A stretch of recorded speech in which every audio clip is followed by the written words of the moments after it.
Was geht ab, Leute? Ich bin Firas, starte wieder mit euch. Und wie ihr seht, morgen früh in Berlin, dunkel, es ist Winter und kalt.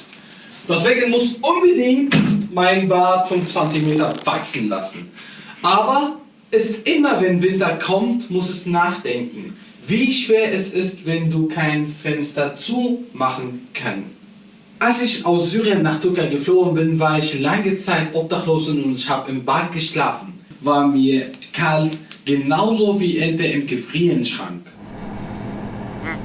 Viele Flüchtlinge, die in der Flüchtlingsheim an der Grenzen von Syrien leben, genauso. Aber was war total für mich überraschend, als ich nach Deutschland gekommen bin und habe ich gesehen, dass viele Menschen leben genauso auf der Straße in dieses Wetter. Ich habe mich immer gefragt, wie das hier in Deutschland läuft.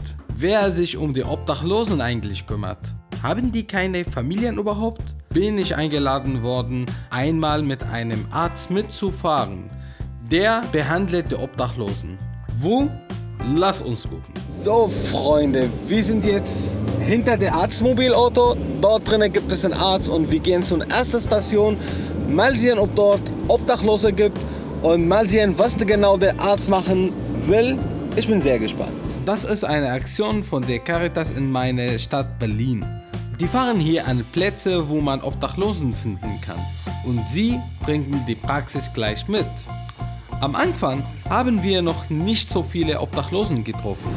So Leute, jetzt ist bei uns Jenny. Sie ist Sozialarbeiterin und sie ist auch Teil von der Arztmobil hier. Sie hilft gerne die Obdachlosen. Wie kann ich wissen, wo seid ihr oder wann ihr hier seid? Und naja, da würde man, die Kollegen dort drinnen würden dann sagen, Mensch, jeden Freitag von 10:30 Uhr bis 12 Uhr ist das Arztmobil hier. Kommen Sie doch vorbei, wenn Sie was haben. Jenny hat auch geprüft, ob ich behandelt werden könnte. Keine Aufenthaltserlaubnis? Auch nicht? Ja, bald vielleicht Obdachlos. Krankenversicherung? Krankenversicherung habe ich auf jeden Fall. Aber keine Aufenthaltserlaubnis? Ja. Wie hast du denn das hingekriegt?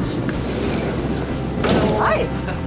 Und dann hat mich Dr. Borgert doch tatsächlich behandelt.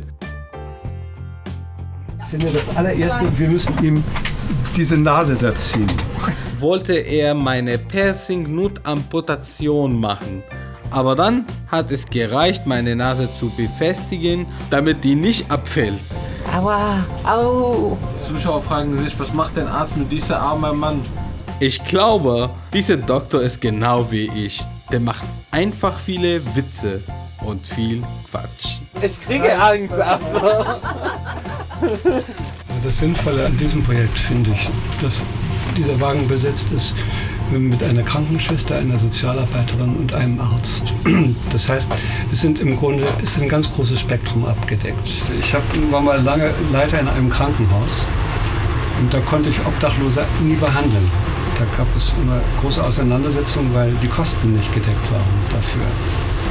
Und als ich dann aufgehört habe, in dem Krankenhaus zu arbeiten, hatte ich ja viel freie Zeit. Dann habe ich mir überlegt, dass ich gerne das machen würde. Und so bin ich hierher gekommen. Bald haben wir dann unter einer Brücke einen Weihnachtenbaum gefunden. Da war eine Frau, die schon 17 Jahre auf der Straße ist. Der hat das Caritas-Team einmal buchstäblich das Leben gerettet. Ich natürlich mit meinem Sturkopf. Nein, ich habe keine Lust. Ich bin nicht mitgefahren, weil ich mich geschämt habe. Und dann haben die ihren Termin abgesagt. Nur für mich. Das ist Marius und seine Kniescheibe tut seit Wochen richtig weh. Er kann überhaupt nicht laufen und deswegen haben wir ihn in den Bus gebracht. Der Arzt hat ihn untersucht und ich weiß gar nicht, was er gemacht hat. Aber als die Salbe darauf war, hat Marius angefangen zu lachen und er wollte auch noch tanzen. Nein, guck mal, ich habe keine Schmerzen. Wünsche ich euch einen schönen Tag noch. Ha? Leute, sowas habe ich noch nie erlebt. Und der Marius vielleicht auch nicht. Vielen Dank. Tschüss. Oh mein Gott, ich kann das nicht wirklich glauben. Ich friere hier, nur 5 Minuten daraus und 10 Minuten mit diesen armen Menschen haben wir gedreht, nur diesen 10 Minuten und ich friere. Die leben dort. Sie hat gesagt, seit 17 Jahren auf der Straße und der andere seit 5 Jahren. Ich bin sprachlos, ehrlich gesagt. Also Freunde, das war richtig eine krasse Abenteuer mit Arztmobil Caritas hier in Berlin. Ich weiß, dass viele von euch tun etwas von Flüchtlingen. Es gibt manche Leute, die spenden und schreiben nur vor Ort. Deutsche. Dieses Arztmobil haben wirklich alle geholfen, egal wo du herkommst. Es ist egal, wenn du Hilfe brauchst, dann die helfen dir. Sogar die haben auch mich verarztet, aber die bekommen Steuergeld nicht vor allem. Um alle zu helfen, brauchen die Spende. Wenn ihr nach einer Idee vor die Weihnachten, um etwas gut zu tun, dann hier diese Links. Gerne könnt ihr etwas spenden für Caritas Berlin und damit mehr Obdachlosen helfen. Meiner Meinung nach, wer helfen kann, muss helfen und wer Hilfe braucht, muss diese Hilfe kriegen. Oder? Das war für heute und wir sehen uns auf jeden Fall im nächsten Abenteuer. Ciao! Willkommen in Berlin. Es galt sowohl im Sommer als auch im Winter. Ja. Scheiß Wetter, so sagen die Deutschen.